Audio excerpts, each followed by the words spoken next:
बरं काय थोडं डोळ्याला पाणी लावा. उदको स्पर्शः अपवित्र पवित्रो वा सर्वावस्थांगनुविवा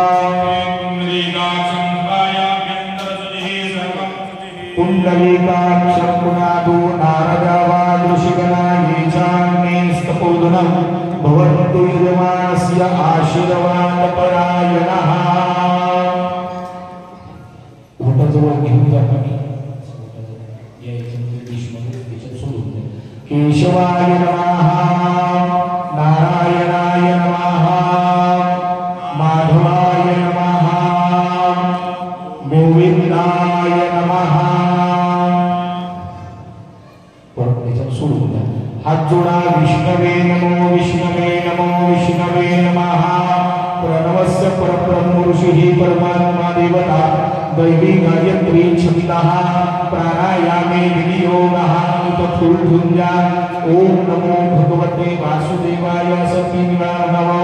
ओम नमो भगवते वासुदेवाय. ओम नमो भगवते वासुदेवाय. देवान् आप्तान् नमस्कृत्य शान्ति सुप्तमानः सर्वेभ्यो देवेभ्यो नमो नमः. सर्वेभ्यो ब्राह्मणेभ्यो नमो नमः. एतत् कर्म प्रदानो गुरुभ्यो नमः.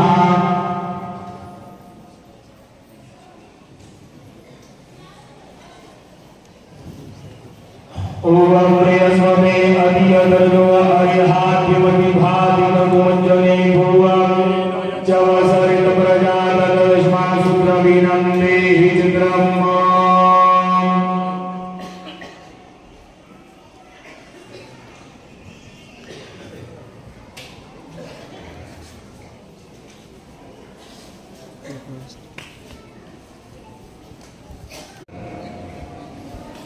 अशा प्रकारे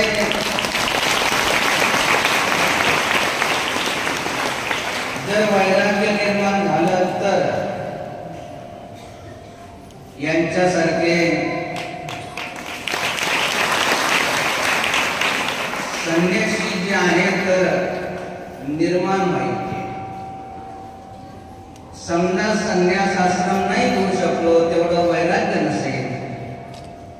50 वर्षानंतर 25व्या वर्षी ग्रस्ताश्रम स्वीकारायचे. 50 वर्षापर्यंत ग्रस्ताश्रमाचं जे कार्य आहे ते सर्व करायचे. नंतर 50व्या वर्षी सर्व सोपून द्यायचे मुलांना आणि आपण पत्नीसह अरण्यामध्ये जायचे, वनामध्ये जायचे, वानप्रस्थाश्रम. त्याच्यानंतर तिथं पती पत्नी रात्रंदिवस भगवंताचं चिंतन करून पत्नीला मुलांच्या स्वाधीन करून द्यायचे. नंतर आपण संन्यास घ्यायचे. अशा प्रकारे ब्रह्मचर्य आश्रम, ग्रस्त आश्रम, वानप्रस्थाश्रम आणि संन्यास आश्रम ही मर्यादा आपल्या धर्मामध्ये प्रतिष्ठित होती. अशा प्रकारे यांनी आता नैष्ठिक ब्रह्मचर्याची दीक्षा घेतली. याच्यानंतर अजून एक दीक्षा असते ती कुंभामध्ये दिल्या जाते. कुंभाचे जे आचार्य असतात तर ते घेतात. तर त्यावेळेस मग ज्या परिवारामध्ये त्यांचा आश्रम असेल, जसं गिरी, पुरी, भारती, संन्यासी, वन, दशनामी जे आखाडे, तर त्या ठिकाणी त्यांची जी परंपरा असेल गुरूंची, तर नंतर त्यांच्या पाठीमागं म्हणजे नावाच्या पाठीमागं गिरी लावल्या जातात.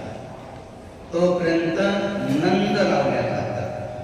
जसं या ठिकाणी ब्रह्मानंद महाराज असेल, या ठिकाणी आता कैवल्यानंद महाराज असेल, तर त्याच्यानंतर आखाड्यामध्ये दीक्षा झाल्यानंतर 5 गुरु, लंकी गुरु, चोटी गुरु, मंत्र गुरु अशा प्रकारचे 5 गुरूंच्या सानिध्यात ते दीक्षांची विधी केल्या जाते. आज आपल्या सर्वांच्या साक्षीनं त्यांना नैष्ठिक ब्रह्मचर्याची दीक्षा आपल्या सर्वांच्या साक्षीनं या ठिकाणी देण्यात आली.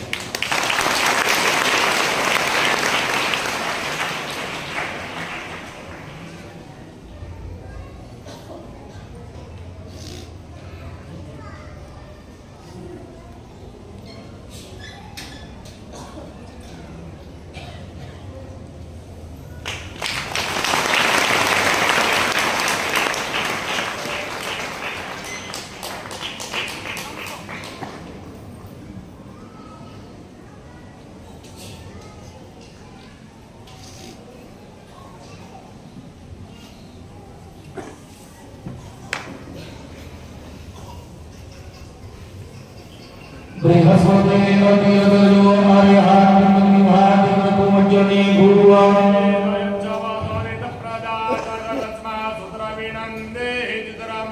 शतमिन्दु शरदो अन्ति देवान् भवन्ति मानो मर्यादेनिगदायुर्गन्धो अविद्रजवरवितिरन्तरिक्षमनिर्माता सपिता सपुत्र विश्वे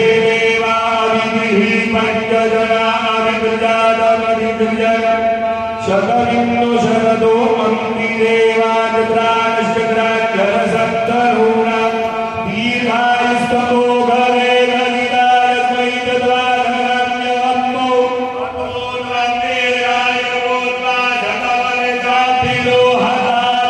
शान्ति शान्ति शान्तिः.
जिचा कधी भंग होत नाही, जिचा कधी नाश होत नाही,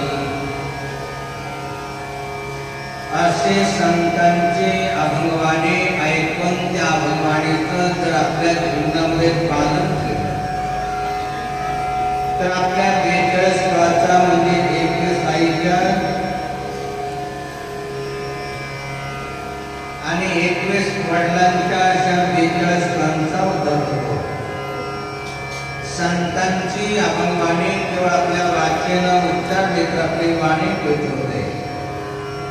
म्हणून आपल्या वाणीला पवित्र करण्यासाठी प्रत्येकानंच अभंगवाणीचं उच्चारण केलं पाहिजे आणि प्रत्येकालाच अभंगवाणीचं उच्चारण करता यावं आणि प्रत्येकाची वाणी पवित्र व्हावी या उद्देशानं अगदी साध्या सोप्या चालीमध्ये अगोदर आम्ही अभंग म्हणतो, नंतर प्रत्येकानं अभंगाचं उच्चारण करायचं. वैसोनी नित्याण करी त्याचे ध्यान, वैसोनी नित्याण करी त्याचे ध्यान, वैसोनी नित्याण करी त्याचे ध्यान, वैसोनी नित्याण करी त्याचे ध्यान.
कायम करणे अधिक साचोनी देव झाला ऋणी पुरविता दयाळ मायाळ जाणे कळवळा शरणागता लळा जाणे न लागे मागणे सांगणे तयासी जाणे इच्छा कैसे पूर्वी त्यांची तुका म्हणेली अलंकार अंगी विठ्ठल हा जगे तुझी होसी ज्या ठिकाणी नवीन मंदिर बांधायचं असतं त्या ठिकाणी जे बांधतात त्यांच्या मनामध्ये अनंत प्रश्न असतात. कोणतं मंदिर बांधायचं, कसं बांधायचं, बांधण्यासाठी जो खर्च येईल त्याच्या वर्गणीचं काय करायचं, त्याच्यानंतर बांधण्यासाठी कारागीर कोणते मिळतील, अनंत प्रश्न. चांगलं गाव असेल, आयोजक चांगले असेल तर पटकन निर्णय होतो. काही गावामध्ये काही भागामध्ये मतांचा गलबला, कोणी मानेना कुणाला, अशी अवस्था होते. मताचा गलबला, कोणी मानेना कुणाला, असेच गाव होते. त्या गावामध्ये काही धर्मात्मा पुण्यात्मा प्रत्येक गावामध्ये असतात. त्यांनी विचार केला की आपल्या गावामध्ये एखादं मंदिर झालं पाहिजे की जेणेकरून ती आहे जागा थोडीशी तर तिचा उपयोग होईल. जमले बरेचसे. काही म्हणे देवीचं मंदिर बांधा, काही म्हणे नाही देवाचं मंदिर बांधा. देवीचे भक्त येतील, देवाचं मंदिर बांधलं तर देवाचे भक्त येणार नाही. देवीचे आले पाहिजे, देवाचे आले पाहिजे. ठरलं त्यांचं की ठीक आहे देवाचं मंदिर बांधायचं. तर कोणत्या देवाचं बांधायचं? काही म्हणे विष्णूचं बांधा, जेणेकरून विठ्ठलाचे भक्त, पांडुरंगाचे भक्त येतील. त्याच्यामध्ये काही अज्ञानी होते, ते म्हणजे नाही शिवाचं भक्त मंदिर बांधा की जेणेकरून तिथं शिवाचं मंदिर भक्त येतील. ज्ञानी होते ते म्हणते शिव काय विष्णू काय, शिव का विष्णू दोघे एकच अवतार, वेदांनी निर्धार हाची केला, केली जैसी भक्ती शैव का वैष्णव, पाहता तो देव नाही तुझा देवच आहे. वचन करी महादेव रामा पूजी सदाशिव. तर म्हणे आता ठीक आहे पांडुरंगाचे भक्त येतील, परंतु शिवाचे भक्त येतील, परंतु जे नमाज पढ़तात त्यांना लाभ झाला पाहिजे, मग ती आली पाहिजे. म्हणे मग ठीक आहे एक मस्जिद बांधा. अहो म्हणे मस्जिद बांधले तर हिंदू लोक येणार नाही ना. मग त्याच्यामध्ये एक शान होत. ते म्हणजे असं करा हॉटेल बांधा, तिथं सर्व येतील. हॉटेल बांधले की सर्वचे सर्व येतील हॉटेलमध्ये. आता काही म्हणे हॉटेल पण ते काढायची शाकाहारी का मांसाहारी, आणि मग तिथं पिण्याची व्यवस्था झाली पाहिजे. म्हणजे ठीक आहे सर्वचे सर्व यायचे तिथं, मग अशी हॉटेल काढा तिथं सर्व येतील, खाण्याची पिण्याची, ज्याला जे खायचं त्याला ते प्यायचं, ते सर्व व्यवस्था. आणि झालं हॉटेल काढले.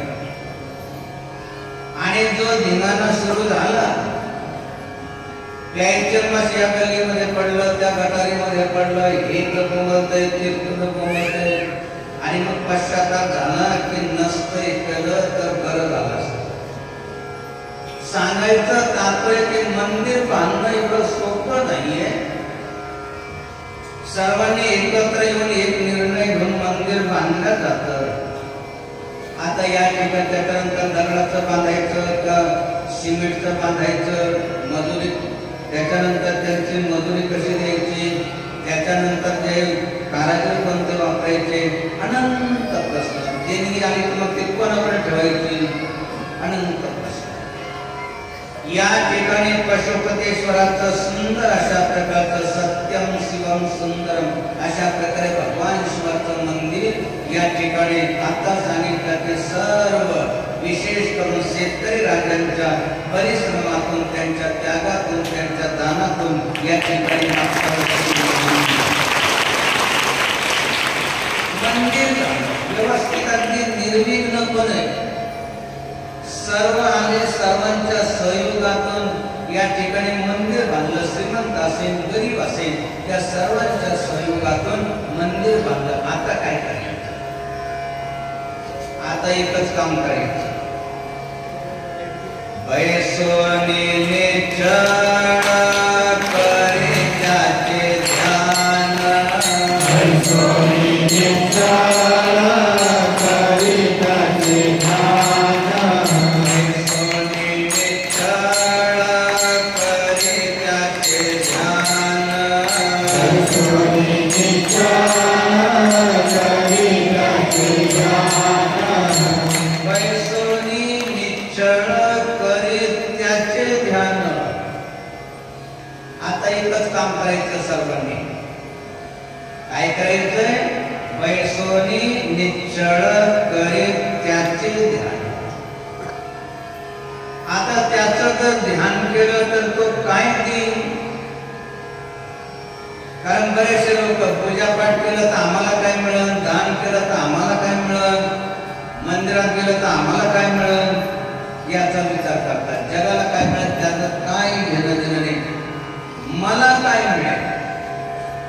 तर त्याच्यासाठी संत सांगतात अनुभवानं, स्वानुभवानं. लक्षात घ्या सर्वांना, आम्ही तेच अनुभव, तेच अभंग पद दोहा घेतो की त्याची आम्हाला स्वतःला अनुभूती आलेली आहे. शास्त्र प्रचिती, गुरु प्रचिती, आत्मप्रचिती.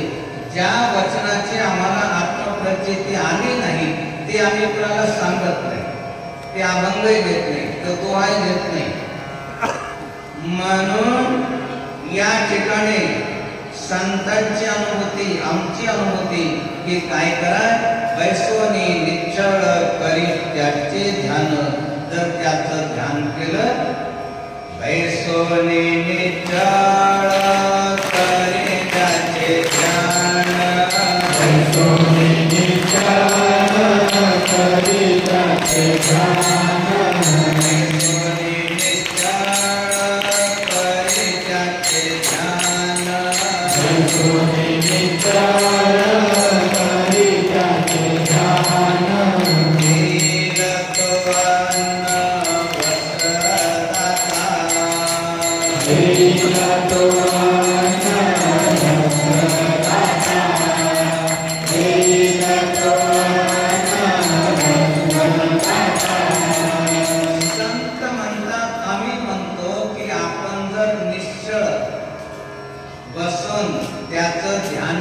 तर तो काय देईल?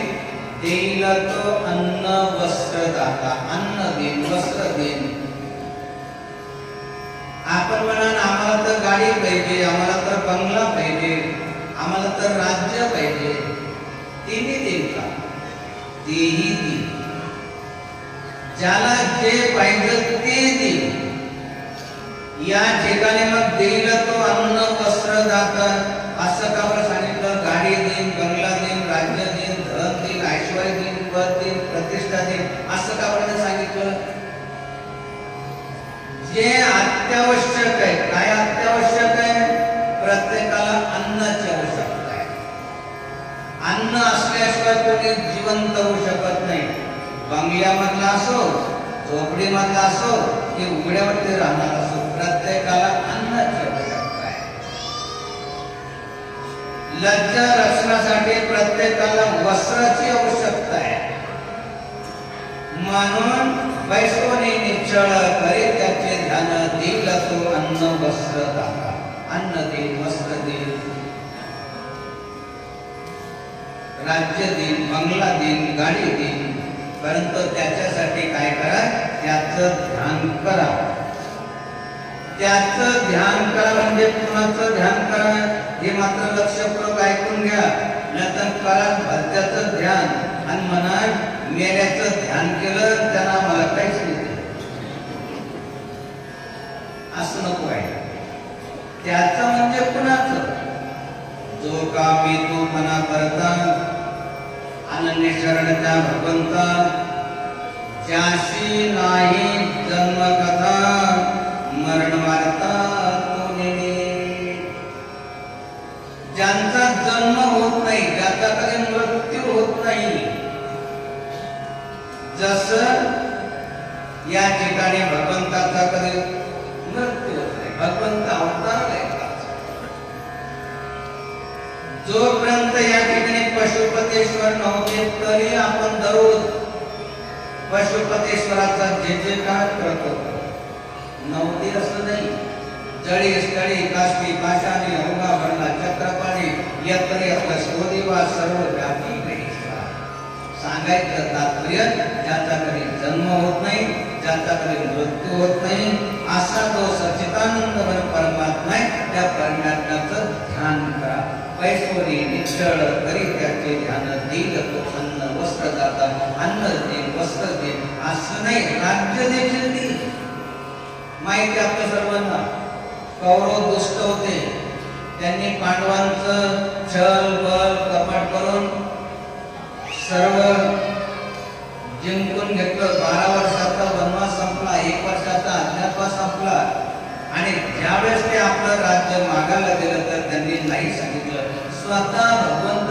त्या ठिकाणी गेले म्हटले अरे तुमचे भाऊ आहे त्यांना त्यांचा अर्धराज्य देऊन टाका त्यांनी 12 वर्षाचा वनवास 1 वर्षाचा अज्ञातवास संपेल त्यांनी पूर्ण केलेला आहे या त्यांचं राज्य म्हटले नाही देणार म्हणजे त्यांनी जमवलं कमवलं ते द्या म्हटले ते नाही देणार म्हटले ते संतुष्टी आहे पहा ते पांडव गंडवनवासी परित्यागीवासी अटलती ठेवी अनंत देशीचे राहावे चित्त असू द्यावे समाधान ते समाधाने असं करा 5 भावांना 5 गावाची जाहीर केली द्या काय उत्तर दिलं माहितीये सुईच्या टोकावर मावेन एवढी जमीन तर त्यांना मिळणार नाही तर 5 गावाची जाहीर कुठे आहे मग भगवंत म्हणजे ठीक आता युद्धाला तयार व्हा युद्ध ठरलं दोन्ही सेना जमली भगवान श्रीकृष्ण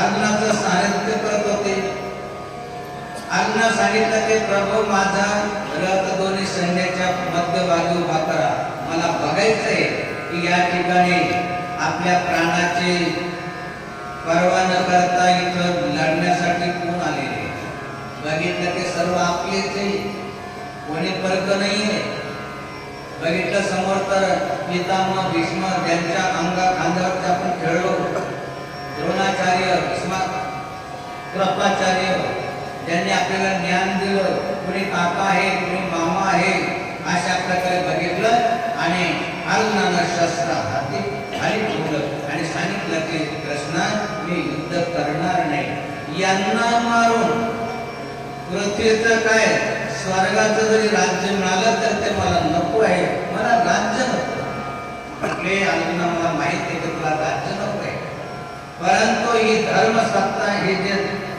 हे जे राज्य जर दुर्जनाच्या जर ताब्यामध्ये गेलं तर ते दुर्जन भरसभेमध्ये माहिती आहे ना तुला द्रौपदीचं वस्त्रहरण करण्याचा प्रयास केला तुम्हाला सर्व आयुष्य लाक्षागृहामध्ये जाळून मारण्याचा प्रयास केला भीमाला विद्यू मारण्याचा प्रयास केला एवढा छळ केला हे जर राज्य मिळालं तर अजून छळ करते त्याच्यामुळं दुर्जनांचा नाश झाला पाहिजे सज्जनाच्या ताब्यामध्ये राज्य राहिलं जरी म्हणून त्यांची इच्छा नसताना देखील सांगितलं की अरे हे तर मेलेच आहे शास्त्रामध्ये आता काही त्यांच्या मध्ये शब्द आलेला आहे जो विष देतो जो स्त्रियावरती अन्याय करतो अशा प्रकारे जो धर्माला मानत नाही तो तर मेल्या समान आहे मेलेल्या माणसाला जाळल्यानंतर पाप लागत नाही, तर निमित्त मात्र भवसवेसाची तो निमित्त मात्र हो. आणि निमित्त मात्र भगवान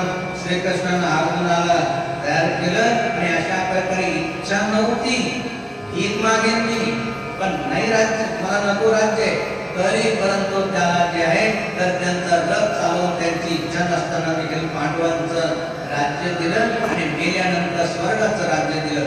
सांगायचं तात्पर्य की पैसोनी निश्चळ करी त्याचे ध्यान देईल तो अन्न वस्त्र दाता. अशा प्रकारे तो अन्न देईल, वस्त्र देईल, जे काय पाहिजे ते देईल, परंतु त्याच्यासाठी आपण काय करा की पैसोनी निश्चळ करी त्याचे.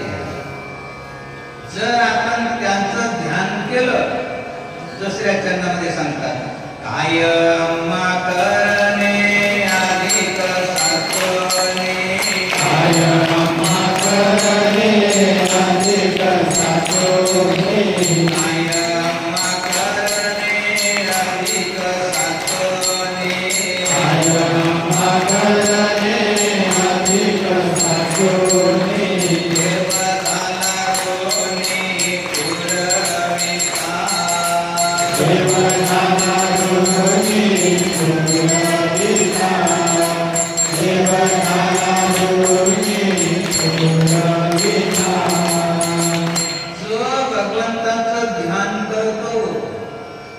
त्याला जास्त संग्रह करावा लागत नाही.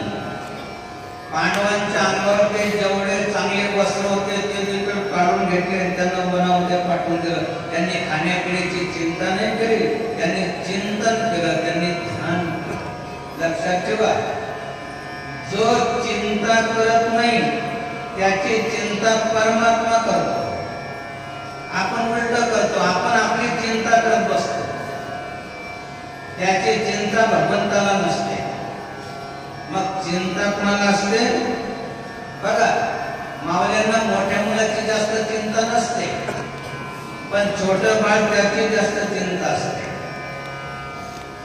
अशा प्रकारे कायम करणे अधिक सात्वने देव झाला ऋणी पुरविता. त्यांचं सर्व राज्य जिंकून घेतलं कप्तानं, त्यांना काढून दिलं. वनामध्ये गेल्यानंतर त्यांना एकच माहित होतं, पैसोनी निश्चळ करी त्याचे ध्यान, त्यांचं ध्यान करायचं. त्यांनी चिंता नाही केली, त्यांची चिंता परमात्म्याला लागली. सूर्यदेवाला भगवंतानं प्रेरणा केली की जा तिथं ते झाडाखाली बसलेले, त्या ठिकाणी सूर्य भगवान आले आणि एक असं पात्र दिलं, अक्षय पात्र. राज्यामध्ये तर आणावं लागत होतं, बनावं लागत होतं, इथं आणायची चिंता नाही, बनायची काही काळजी नाही. बस सकाळी उठली की जो पदार्थ लागेल, जितना लागेल तितका सर्व जे आहे तर भगवंत त्या ठिकाणी ते अक्षय पात्रामधून मिळायचं. साठा करण्याची काही आम्हा करणे अधिक सात्वने देव झाला ऋणी पुरविता. जे भगवंतांना दिलेलं पात्र त्याच्यामध्ये मिळायचं. हे सर्व कळालं कौरवांना. शकुनी मामा नेहमी कपट कारस्थान करायचे, तो तर मेला शकुनी. अजूनही समाजामध्ये पुष्कळ शकुनी आहे. कथा रामायणाची कथा कितीतरी टीव्हीवरती आपण ऐकत असेल. भागवताची कथा कितीतरी ठिकाणी चालू राहते. महाभारताची कथा पुढे जास्त चालत नाही, कारण त्याची आवश्यकता नाही, कारण प्रत्येक घराघरामध्ये ही महाभारत चालू राहतं, प्रत्येक घराघरामध्ये. अशा प्रकारे सांगायचं तात्पर्य की त्यांना कळालं आणि सांगितलं की दुर्योधना, आपण पांडवांचा पुष्कळ प्रकारे नाश करण्याचा प्रयास केला, पण त्यांचा काही नाश झाला नाही. आता एक उपाय कर. म्हणजे काय म्हटले, दुर्वासाचे ऋषींना बोलव आणि त्यांना जीव घाल. आता साधूंना जीव घालायचं तर त्याच्या जन्मामध्ये त्याच्या बापाला कधी माहित नव्हतं. म्हटले त्यांना कसं जीव घालायचं? अरे म्हटले, दुर्वास ऋषी असे आहे की शाप आणि अनुग्रह देण्यासाठी सामर्थ्यशाली आहे. त्यांना बोलव, त्यांना जीव घाल आणि त्यांना जीव घातलं की जो ज्याचं खातो तसा तो होतो. जैसा भोजन खाइए वैसा ही न होय, जैसी पाणी पिजे वैसी पाणी सोय. जर आपलं अन्न त्यांनी खाल्लं, त्यांची बुद्धी बिघडल्याशिवाय राहणार नाही. आणि त्यांची बुद्धी बिघडली की त्यांना सांगायचं वनामध्ये जायचं. आणि आमचे भाऊ राहतात तिथं पांडव, त्यांच्या त्या ठिकाणी त्यांच्या आदरात ते स्वीकारायचं. जसे की भावाची लयच काळजी आहे, कारण त्यांना माहित होतं म्हणजे रात्री जायचं पण दिवसाने जायचं, कारण त्यांना माहित होतं. त्यांना सांगायचं रात्री द्या, कारण द्रौपदीनं जेवण केल्यानंतर तिथं काही मिळणार नाही. आणि अशा प्रकारे त्यांची बुद्धी भ्रष्ट झाल्यानंतर तिथे गेले. अन्न कुणाचं सेवन करायचं काही त्यांना कळत नाही, कुणाचंही कुठे खात असतात. अरे प्रसाद घ्या, प्रसादे सर्व दुःखानां हानी रसोपचारिते. लोक अपेक्षा करतात धर्मात्मा पुण्यात्माची प्रसादाची, प्रसादाच्या विषय देवजळीत झाले मासे. दुर्जनाचं अन्न खाऊ नका. दुर्जनाचे अन्न सेवणे दुर्वास छळेले पांडवास निशिमाने गेले. तिथं गेल्यानंतर म्हटले की आम्ही स्नान करून येतो, तोपर्यंत 60,000 ऋषी, एक दोघ 60,000 ऋषी आम्ही स्नान करून येतो, तोपर्यंत आमच्या जेवणाची व्यवस्था करून ठेवा. पांडव गेले. द्रौपदी म्हटले काय? म्हटले मी तर जेवण झालेले, आता तोपर्यंत सूर्य उगत नाही तोपर्यंत काही मिळणार नाही. भगवंताचा धावा केला की हे प्रभू 60,000 ऋषी आलेले आणि ते सर्व सत्व घेऊन जातील. आधी विन्मुख गेला, सर्व हानी झाली. आते घराशी आला, सर्व पर्व येतील. धर्मात्मा पुण्यात्मा भगवंताकडे किती मागतात. प्रभूकडे किती मागतात की प्रभु इतना दीजिए जामे कुटुंब समय, मैं भी भूखा न रहूं और साधु न भूखा जाए. संत भूखे निघले गेले, परंतु आता तरी भूके जातील, श्राप देतील. भगवंत आले आणि भगवंत तिथं प्रगट झाले. आणि आले म्हटले की द्रौपदी तू आवाज दिला म्हणजे एवढ्या रात्रीत आलं, परंतु मला लय भूक लागली, काहीतरी खायला दे. अरे म्हटले त्याच्यासाठीच तर तुला बोलवलं. 60,000 ऋषी आलेले, त्यांना जेव घालायचंय आणि तू आले म्हणतो मला जेवायचंय. आता तुला काय देऊ? काहीच नाही. म्हणजे नाही तुझं ते पात्र आहे ना. अरे म्हटले ते जेवण झालेले माझं, आता दिवस उगवल्याशिवाय दुसऱ्या दिवसासाठी काही मिळणार नाही. म्हणजे काही नाही, मला लय भूक लागली, काहीतरी देश आणि ते पात्र आहे.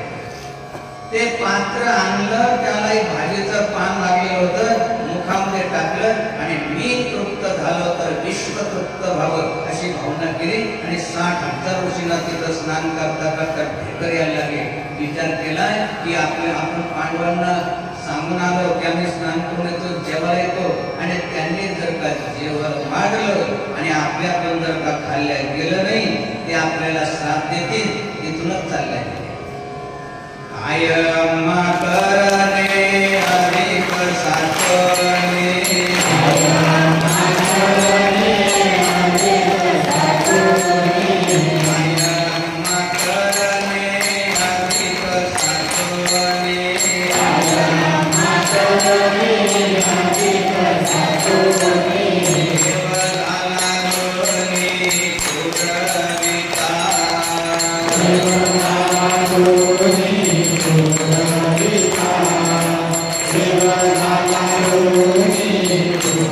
Thank you.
याचना करावी लागते का, काही मागावं लागतं का? काही मागावं लागत नाही. न लागे मागणे सांगणे प्रकाशे, न लागे मागणे सांगणे प्रकाशे, न लागे मागणे सांगणे प्रकाशे, न लागे मागणे सांगणे प्रकाशे, जानेच्या तैसी पूर्वी कंची, जानेच्या तैसी पूर्वी कंची, जानेच्या तैसी पूर्वी कंची. लागे मागणे सांगणे तयासी, जाने इच्छा तैसी पूर्वी कंची. भक्तांची इच्छा पूर्ण करतो भगवंत. भक्तांच्या मुखाकडे पाहत राहतो. कशासाठी? की हा काहीतरी मला देईन आणि मला काहीतरी मागेन आणि मी त्याला देईन. परंतु भगवंताचा जो भक्त असतो, तुका म्हणे जीव भाव देवा पायी झेपुण्या काही न मागते. ते काही मागत नाही आणि भगवंत दिल्याशिवाय राहत नाही. आता भगवंताचं तर सोडा, मोठ्या संख्येने या ठिकाणी माता माऊल्या बसलेले. छोटस बाळ असतं, ज्याला बोलता येत नाही, सांगता येत नाही. अशा प्रकारे ते बाळ सांगत नाही, बोलत नाही, काही मागत नाही. किती आपली परिस्थिती नसेल तरी परंतु या माता माऊल्या काय करतात की त्याला अंगड देतात, टोपडं देतात. एवढंच नाही तर त्याला दागिने बनवतात. काही मागतात ते बघा. माऊली जर का कुठं निघाली तर सर्वात पहिले काय घेते जवळ बघते की बाळातनं घेतलं का, अंगड घेतलं का, टोपडं घेतलं का, हे सर्व बघते. नंतर आपले वस्त्र देते किंवा मोठ्या मुलं असेल त्यांना घ्यायला सांगते.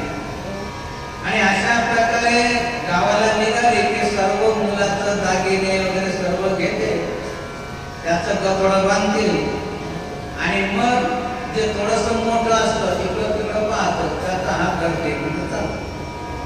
आणि सर्वात मोठं जे शहाणं असतं त्याच्यापेक्षा अति शहाणं असतं ना, तर सर्वांचं कपडं बांधते, त्या अति शहाण्याचं डोकर देते आणि नाही चालत एक फटाक देते. सांगायचं तात्पर्य ते बाळ काही मागत नाही, सांगत नाही. तरी परंतु भगवंत दिल्याशिवाय राहत नाही. हे केवळ त्या माता माऊल्यांची अनुभूती अशी आहे. याचा अर्थ आमची नाही असं नाही, आमची देखील आहे.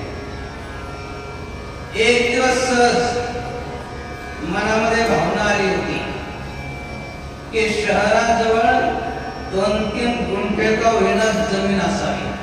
कशासाठी? ऐसी बात बोलिए कि कोई न बोले झूठ और ऐसी जगह बैठिए कि कोई न बोले झूठ.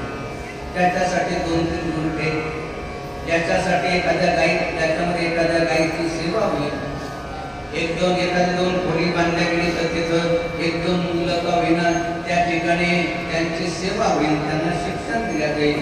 जास्त काही अपेक्षा नव्हती. माहिती सर्वांना या ठिकाणी बऱ्याचशा धर्मात्माने पुण्यात्माने कोणी 1 एकर, अर्धा एकर, गुंठा, पाव गुंठा जमीन दान केली किंवा आमच्याकडे जे काही रुपया 2 रुपया साधु ऐसा चाहिए आयु दिले चलाय दोष न लागे तासो को शिल्पी टले बनाय. जवळजवळ त्याच्यामधून खरेदी केलं जवळजवळ 50 एकरचं क्षेत्र या ठिकाणी झालेलं आहे.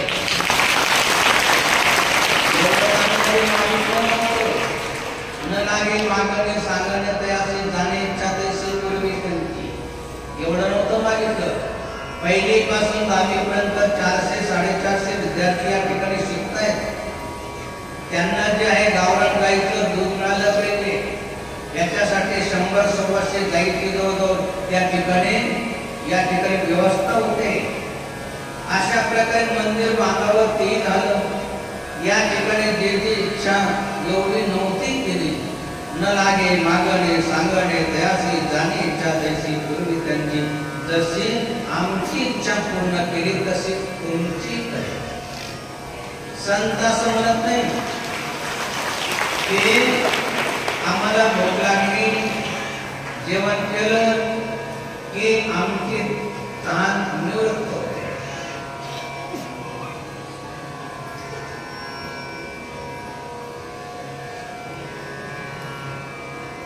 असं म्हणत नाही. आमची तहान पाणी पिलं की तहान निवृत्त होते. तुम्ही पाणी पिलं की तुमची तहान नाही निवृत्त होणार असं नाही म्हणत. ज्या अर्थी आमची इच्छा परमात्मा पूर्ण करतो त्या अर्थी आपली इच्छा पूर्ण करेल. परंतु त्याच्यासाठी काय करा बैसोने चाळ करे त्याचे ध्यान.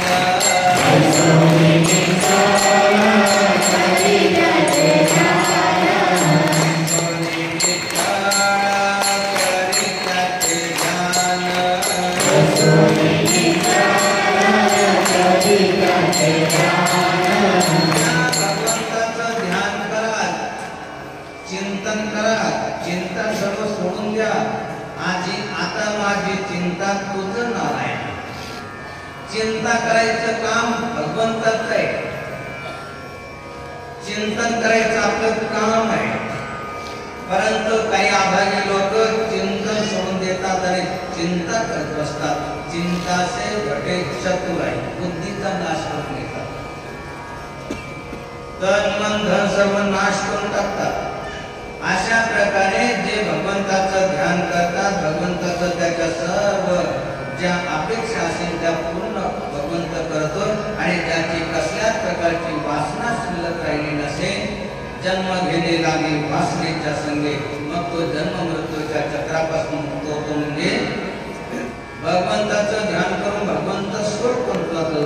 शेवटच्या चरणामध्ये म्हणतात तुका म्हणे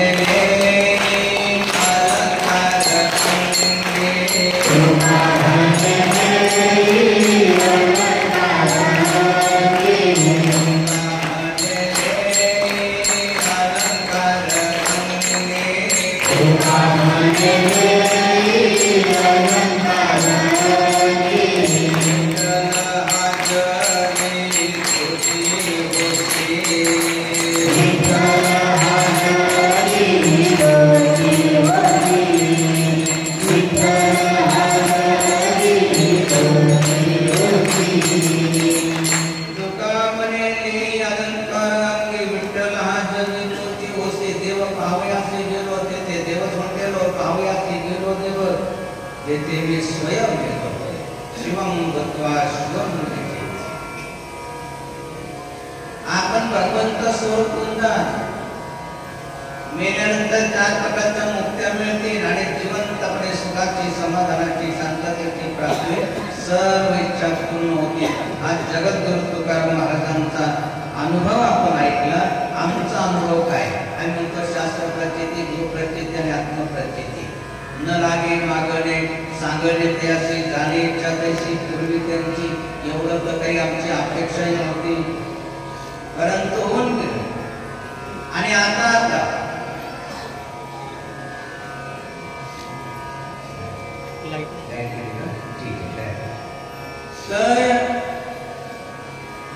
आता मे महिन्यामध्ये अक्षय तृतीयेच्या निमित्तानं किंवा वाढदिवसाचं काय अवतरण